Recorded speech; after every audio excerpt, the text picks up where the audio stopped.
Oi pessoal, tudo bem? Hoje resolvi fazer um vídeo um pouquinho diferente do que eu acho que vocês estão acostumados a ver aí nos canais de YouTube sobre literatura. Eu vejo muitas pessoas fazendo vídeos de como sair da ressaca literária, mas confesso que eu sou o tipo de pessoa que eu gosto de uma ressaca. Eu adoro sentir que aquele livro me arrebatou, que eu ainda preciso de mais tempo para digerir sobre ele, que eu quero mergulhar ainda mais naquele universo do livro, e tudo isso para mim faz parte de uma experiência que é tão complexa, tão completa e profunda que só a literatura pode promover pra gente. Então, eu normalmente fico atrás daqueles livros que podem me deixar de ressaca literária, porque eu sinto que aquele livro sim acabou mexendo comigo de todas as formas.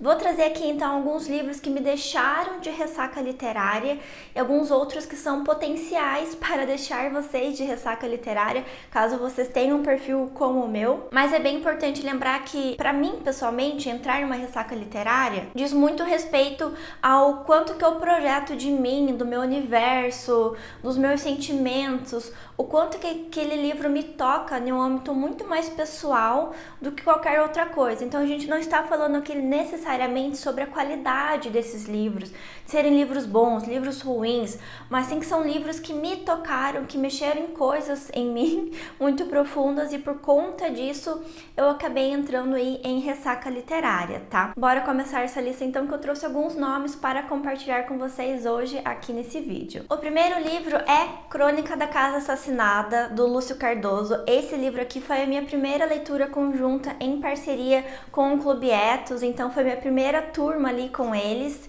E foi uma leitura que realmente causou, até a reunião de discussão assim foi um furdunço. Era todo mundo pensando coisa diferente, foi as pessoas se tocando de aspectos do livro que ainda não tinham percebido, pessoas como eu que não tinham lido a última página do livro, que fazia muita diferença para o entendimento da obra. Aqui a gente vai encontrar essa família dos Menezes, composta por 3 irmãos, sendo que um desses irmãos acaba de casar com uma mulher, a Nina, do Rio de Janeiro, e essa história ela se passa, se eu não me engano, no interior de Minas, mas eu posso estar totalmente enganada, que já faz algum tempinho que eu li este livro. Aqui então a gente vai ter um livro que ele é estruturado com cartas de diário, com testemunho, com relatos, com confissões, e cada capítulo, digamos assim, é composto então pela narrativa de um desses instrumentos por parte de um dos personagens. Então aqui a gente vai ter narrativa de alguns personagens. Então logo no sumário a gente vai perceber que tem do André, uma carta da Nina, o farmacêutico, a Beth, que é a governanta da casa, o médico, o Valdo Menezes, a Ana. Então assim, até testemunho do padre a gente tem aqui, tá? Então assim, tem bastante coisa mesmo. E o que pra mim é interessante nesse livro, eu já comentei em outros vídeos, e a gente tem resenha desse livro aqui no canal. Toda essa história vai girar em torno da Nina. Então a Nina, de certa forma, a gente só tem, se eu não me engano, 2 entradas de diários dela aqui, 2 cartas dela ao longo do livro inteiro, e todo o restante do livro são pessoas falando dela, falando de coisas que ela fez, falando de coisas que elas pensam sobre a Nina. Então a gente termina o livro, a gente não tem acesso ao que de fato é essa personagem, a quem é essa personagem. Só que aqui nesse livro a gente vai abordar temas extremamente capciosos, como incesto, pedofilia, necrofilia e algumas outras várias coisas aqui que são extremamente pesadas. Mas é uma grande novela, e como a história ela não tem uma narrativa linear, a gente tem coisas que vão e voltam nessa história, não tem uma organização ali de eventos com base nesses registros da história, você fica naquele afã de conseguir terminar o livro, de saber o que acontece, se aquilo que você estava pensando é aquilo mesmo que está acontecendo no livro. E logo o primeiro capítulo aqui já choca muito as pessoas e já faz com que as pessoas desistam logo nesse início. Eu acho que vale a pena a leitura. É um livro que as pessoas trazem muitos defeitos, no sentido de que todos os personagens têm o mesmo tom de voz. Eu pessoalmente não sou uma pessoa que me prendo a isso, tá? mas eu entendo que incomode algumas pessoas.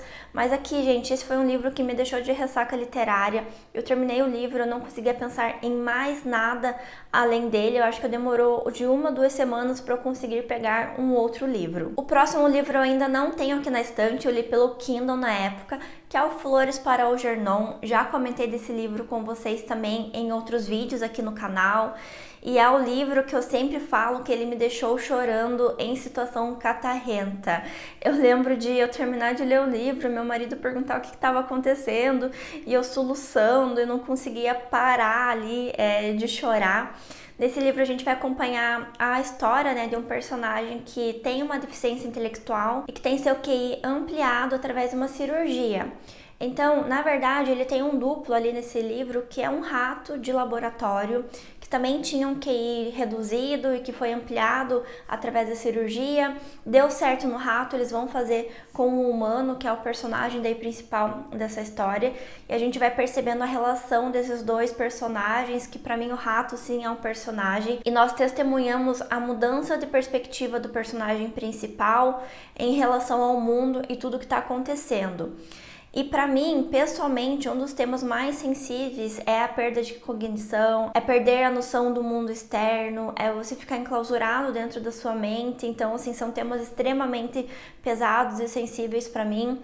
E o final desse livro, que eu não tenho como trazer aqui, gente, porque senão seria um baita spoiler, e eu acho que faz sentido você ter essa experiência, me deixou assim, chorando em posição fetal. A forma com que a sociedade lida com esse personagem com deficiência é muito marcante, e a forma com que ele também não consegue lidar direito com as situações, porque ele não aprendeu direito, né? Ele não teve a fase de desenvolvimento normal que nós, pessoas, né, tidas como típicas, se bem que eu não sou uma pessoa típica, mas vocês entenderam o que eu quis dizer.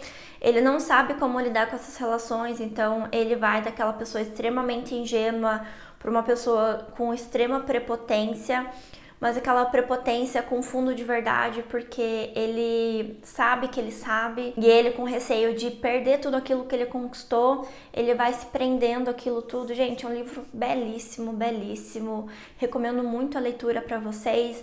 Prepara o lencinho, e foi um livro que assim, eu terminei e fiquei também vários dias sem conseguir ler nada, porque ele mexeu muito comigo e muito pelo final. Então é um livro de rápida leitura, ele é muito fluido. No começo ele gera um pouquinho de incômodo, porque esse personagem, ele está escrevendo um diário, e nesse diário ele não sabe escrever direito porque ele não tem, né, o desenvolvimento intelectual necessário para isso. Mas logo que ele passa pela cirurgia e o seu QI começa a ser ampliado, você vê a diferença na escrita, e isso a gente vê também na diferença, né, na capacidade intelectual dele, que vai se aprimorando. Outro livro que me deixou na ressaca literária, gente, que eu só conseguia ler, estudar e pensar nesse livro, e ele me deixou realmente assim, um pouco... Sabe aquela cena de você parado, sentado, olhando pra parede, assim, pensando em altas coisas, mas olhando pro nada?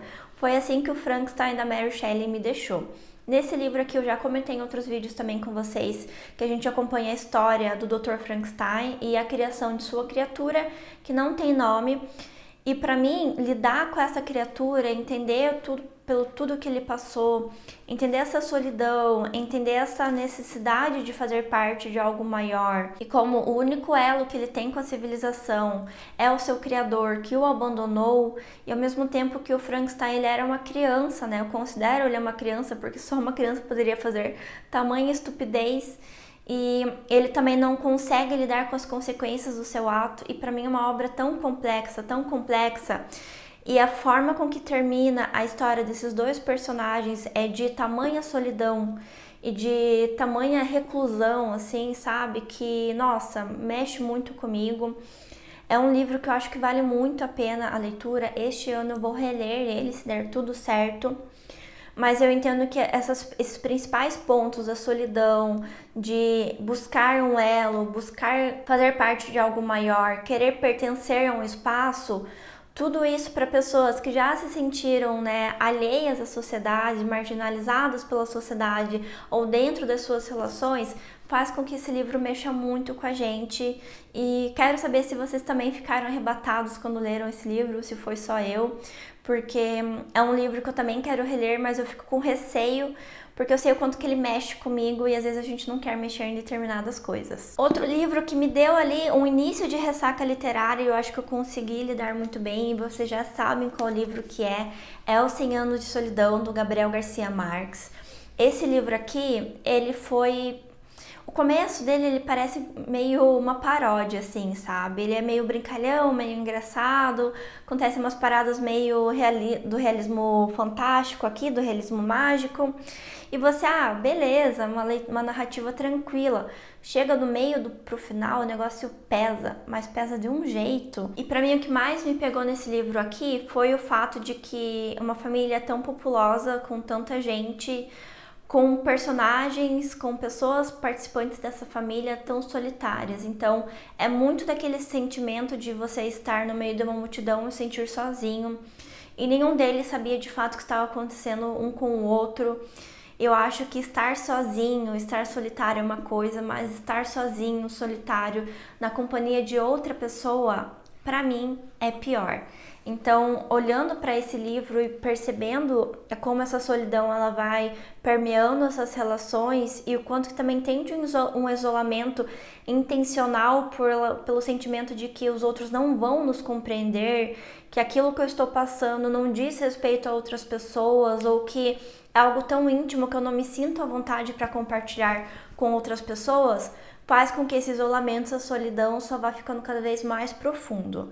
Eu gostaria de ler aqui a última frase do livro, mas ela seria um grande spoiler. Mas quando eu cheguei na última frase do livro, confesso que eu dei uma choradinha, porque mostrou quanto que as coisas que aconteceram não tinham como ter sido de forma diferente. O outro livro que nós também temos resenha aqui no canal é O Ano do Pensamento Mágico, da Joan Didion. Se você tem qualquer questão difícil com o luto, com a morte, com perder entes queridos, esse livro não é um livro para você, tá? Eu fui para esse livro muito desavisada, era na época que eu não conhecia tanto de literatura, não estudava tanto, não pesquisava, ele entrou aí como um dos mais vendidos da Amazon, surgiu uma promoção, eu comprei. E o nome me encantou, né? Como não se encantar por um livro chamado O Ano do Pensamento Mágico. Eis a minha surpresa que não li a sinopse. Sim, gente, eu era ingênua dessa maneira. Que encontro nesse livro o processo de luto da própria Joan Didion após o falecimento espontâneo do seu marido. Ele falece na sua mesa de jantar, ele tem um ataque fulminante ali, algo desse gênero, não vou lembrar exatamente o que foi. Mas a gente percebe então neste livro todo o trajeto dela de lidar com esse luto. E, gente, pensa num livro que foi difícil para mim ler, mas nossa, eu queria terminar o livro, queria vencê-lo e, por sinal, eu acho que ele vale uma releitura, porque foi uma leitura muito pausada, muito truncada, porque toda vez que eu pegava, eu pensava, meu Deus do céu, eu não posso ficar sem meu marido, não quero ficar sem meu marido. Então, é um livro que mexe muito nesse aspecto. Talvez se você esteja vivenciando um luto e queira ouvir mais sobre isso, queira escutar pessoas falando sobre isso, ou ler no caso, né, pessoas falando sobre isso, este é um bom livro, porque a Joan Didion fala muito dessa incompreensão do meio, de como lidar com o luto. Ela buscou na literatura, ela buscou em pesquisas científicas sobre o fato de lidar com o luto, de quais são as etapas do luto, o que acontece, o que não acontece, o que é permitido, o que não é permitido. Ela queria encontrar, né, algum tipo de identificação com aquilo que ela estava vivenciando, e o que eu escuto de muitas pessoas é que o luto que elas vivenciaram se assemelha muito ao que a Joan Didion expõe aqui nesse livro. Então, assim, eu larguei esse livro quando eu terminei e fiquei algumas semanas também sem ler nada, porque foi pesado, foi dolorido, apesar de ter um final aqui um pouco mais resolutivo, né, porque ela lidando de fato com o seu luto e tentando recuperar a vida dela, né, tentar recuperar a rotina, entender que espaço agora ela ocupa nesse mundo. Mesmo assim, é um livro bem pesado, bem dolorido. Já fica aqui, então, um imenso disclaimer para vocês. Um livro que está sendo queridinho por esse canal e eu estou a 0 vídeos sem comentar sobre ele é A Metamorfose, do Kafka, que tem nessa edição aqui. E para mim, o grande ponto do porquê que ele pode gerar uma ressaca literária, esse que ele não gerou, mas ele tem potencial, então aqui a gente já entra nessa área dos potenciais livros que podem gerar ressaca literária. Mas quando a gente acompanha a forma com que a família do Gregor Samsa lida com ele, é muito fácil da gente olhar para as nossas próprias relações familiares e, dependendo de como elas forem, a gente se identificar e, de certa forma, se projetar nessa história. O que não é um final muito legal, eu já vou admitir para vocês aqui, tá? E a forma com que ele é, eu vou dizer inocente, ignorante, mas como ele não vê problema naquilo que a família dele está fazendo com ele, eu acho que isso gera um desconforto na gente, gera uma revolta, gera aquele sentimento, eu não quero estar nessa situação, eu não quero que isso aconteça comigo, não quero permitir que outras pessoas façam isso comigo. Então, para mim, esse livro, ele entra muito nesse tipo de reflexão e o quanto também, apesar dele estar em uma família que tem pai, mãe, irmã, mas ele é totalmente alheio àquilo que está acontecendo, ele é solitário, não por opção, mas por isolamento da sua família, que para mim isso é pesado, gente. Eu confesso que pega no lugar dolorido também. Um livro que quase me deixou em ressaca literária é O Duplo, do Dostoiévski. Esse livro é o segundo livro publicado do autor. Eu li ele, obviamente, depois de Gente Pobre, que foi o primeiro livro publicado. Vim com uma expectativa e encontrei um livro totalmente diferente. Aqui a gente vai acompanhar a história do Goliadkin, esse escrevente que se depara em determinado momento com o seu sósia, que é o seu outro eu, né? Que ele fala, que chama aqui de Goliadkin II. E que esse sósia vai atrapalhar toda a sua rotina, toda a sua vida, seus relacionamentos, vai virar a cabeça dele de ponta cabeça. E, gente, esse livro ele foi tão desconfortável, mas o fim dele é tão incrível que, novamente, esse é um livro que eu não gostei quando eu li, eu gostei mais dele depois, eu preciso fazer a releitura porque eu acho que a minha experiência vai ser significativamente melhor agora que eu já sei da história e que eu não preciso sofrer tanto, porque eu sofri. Porque o Dostoiévski coloca a gente aqui dentro da cabeça de uma pessoa que está perdendo toda a noção de realidade, noção de mundo, perdendo realmente ali tudo que aterra essa pessoa. Então, isso é desconfortável e é proposital que seja desconfortável, mas esse livro aqui eu acho que ele mexe tanto com a gente, ele questiona tanto o que é realidade, o que é imaginário, o que está acontecendo dentro da nossa mente, que você termina esse livro assim um pouco bitolado, sabe? Você não consegue pensar em muitas outras coisas, você fica olhando pro livro, tá, o que aconteceu de verdade, o que não aconteceu, o que é real aqui, o que é a imaginação do personagem, o personagem ele estava são, não estava nesse momento, nessa cena, o que estava acontecendo, porque não tem muitas informações, a gente tem que ir entendendo o livro nas entrelinhas. Então é um livro provocativo que vale muito a leitura, gente. Eu acho que isso daqui é um case para todo leitor e por conta disso eu acho que é um livro muito propício para dar ressaca literária, porque ele faz com que você termine o livro, pare e pense, tá, o que foi que eu li? Um livro curtinho e outro russo, não tem como não comentar desse livro, que é A Morte de Ivan Ilitch. Pessoalmente, eu não morro de amores por esse livro, mas muitas pessoas que eu escuto falar sobre esse livro comentam que terminaram esse livro assim e começaram a fazer uma revisão de tudo que aconteceu em sua vida, rever seus atos, suas decisões, etc., para não ter um fim como o do Ivan Ilitch aqui nesta obra. Eu não curto tanto este livro, ele acabou não mexendo tanto comigo. Uma das partes aqui que as pessoas dizem que é muito emblemática é a morte do próprio Ivan Ilitch. Não é spoiler, gente, porque está na capa do livro isso, mas a forma com que o Tolstói narra isso e faz o desdobramento dessas cenas, as pessoas normalmente gostam muito. Mas aqui a gente vai acompanhar esse personagem, né, o Ivan Ilitch, que morre. E a gente entra na história, né, com o velório dele, e daí o narrador vai fazer uma retrospectiva de tudo o que aconteceu na vida dele até o momento de sua morte. Então esse é um livro que eu sei que ele tem potencial para deixar a galera naquela ressaca bem reflexiva, sabe? Tipo, tá, de onde eu vim, para onde eu vou, o que eu quero fazer daqui em diante. Então esse é um livro curtinho, mas com potencial aí de deixar também uma ressaquinha literária. O próximo livro, gente, eu acho que ele gera uma ressaca literária pelo choque do tema que não é palatável, e é o Judas o Obscuro. Eu já comentei desse livro aqui no canal também, a gente tem resenha para ele aqui, e foi um dos primeiros livros que eu li aí esse ano, acho que se eu não li em janeiro foi em fevereiro, e nós vamos acompanhar a história do Judas, que durante a sua infância ele cria o desejo, né, muito esperado por um professor, de ir para uma cidade grande, ter uma vida diferente. Ele acaba casando antes disso acontecer, então seus sonhos são postergados. No final ele acaba indo para essa cidade grande, contrai um relacionamento com uma mulher, e dessa mulher eles têm filhos. Eu acho que é tudo que eu posso dizer aqui sem dar spoiler do porquê que esse livro aqui ele tem um assunto não palatável. O que eu posso dizer é que é um tema que ele é um grande tabu para a sociedade. Tem uma resenha da Tati Feltrin que ela comenta qual que é o grande spoiler aqui, mas é aquele tipo de cena que é muito chocante, é muito repulsiva, traz muito aquele sentimento, tá, do porquê que coisas como essa acontecem. E é um tema que ela é tabu dentro da psicologia, por sinal. E o que eu consigo adiantar para vocês é que tem muito de uma melancolia infantil aqui também neste livro. Então, eu já escutei pessoas que leram esse livro e que volta e meia se pegam pensando nessa determinada cena que acontece aqui, ou que terminaram o livro e precisaram parar um pouco de ler porque precisavam digerir aquela cena específica.